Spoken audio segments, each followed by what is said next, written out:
Hi, I'm Connie Sue, and I love Appliqué. And I'm really excited today because I have my first block of Fern's hens ready to remove the glad press and seal on the back. This is going to work just a little bit differently today than normal. I'll be doing this in one take. If I make a mistake or mess up, it's just going to be out there. And the reason for that being is once I remove some of this, it's gone. I can't put it back. So please forgive me if this seems a little disjointed now and then. Before we get started, let's look at some of the tools we might need.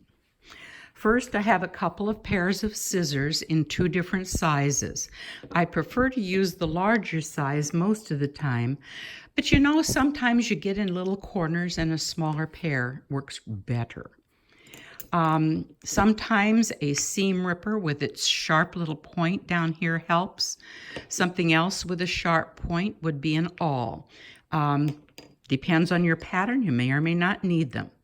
And finally, a pair of tweezers can sometimes grab those little pieces that are kind of elusive.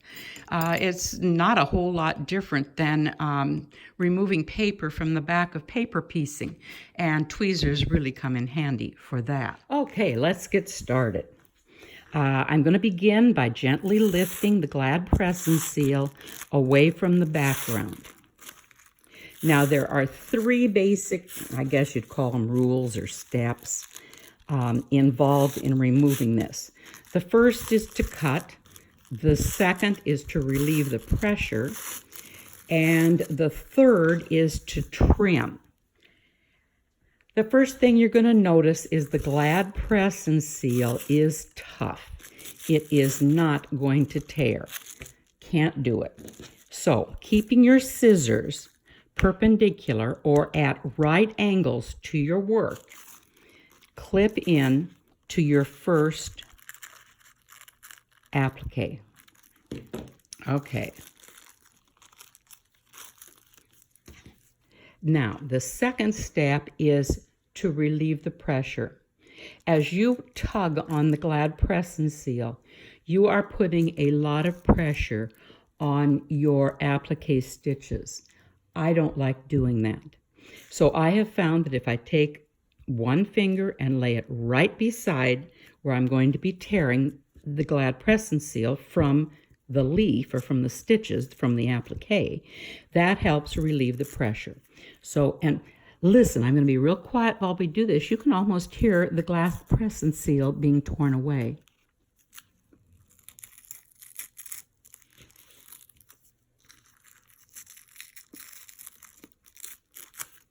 And there we have it. You can see the glad press and seal is gone from this side of the leaf. We'll do the same on the other side of the leaf. I am going to place a finger right beside those stitches and press down so that I am not putting as much strain on those stitches. And just pulling it up. We'll get into the inside in just a second. Now, the next thing I like to do is get rid of all this flopping around glad press and seal. We don't need it, and it's just in the road. And if we keep it clean as we go along, it's a little bit easier to see what we're doing. Now, we're going to go to the next step, which is to remove the glad press and seal inside the leaf. This leaf has been basted, or actually I guess it's a running stitch that I have placed in here to show where my embroidery will go. I don't like ripping the glad press and seal away from embroidery floss. I don't think it comes clean and neat, and I think it really weakens your project. So I prefer to add my embroidery after I have removed all my glad press and seal. However, I do have these running stitches in here, and the running stitches have not perforated the fabric, or the glad press and seal, I should say. Those running stitches have not perforated it as much as my applique stitches, so it's very difficult to take out. So to solve this problem, I do the last step, which I call trimming. I come in here. You'll want to get the inside. I'm using a, there we go, awl to pick out the inside here. Oh, it did rip out. I just told you it wouldn't do it, and there it did it. Well, let's pretend it didn't do it. I want to show you the technique. Okay, let's pretend that it wouldn't rip along that basting, the running stitch.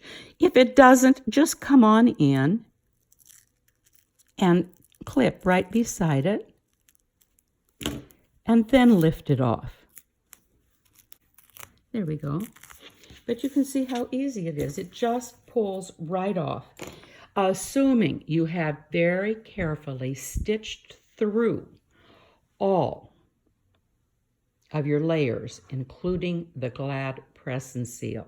And that is really the key. You have to have all those little tiny stitches perforating the glad press and seal in order for this to pull off easily. Okay, I'm going to stop now. I'm going to sit down and remove all of this.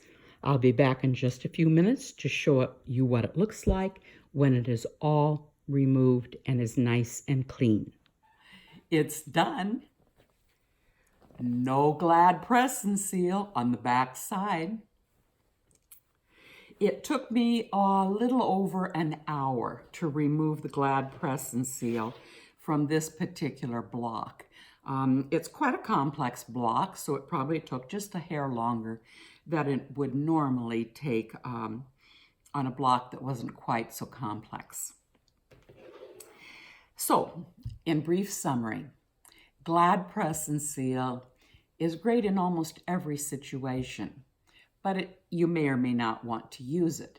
In all honesty, I don't feel any need to use it and peel it off the back of most of my blocks.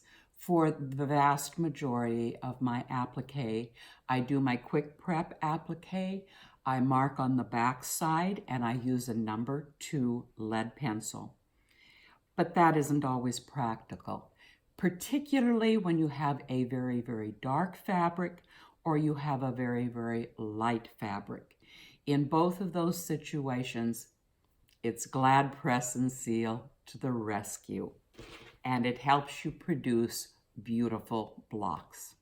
If you would like to learn more about my quick prep applique method and all the unique techniques that it offers to appliqueurs, then please join me on my Facebook page, Apple Blossom Quilts Group.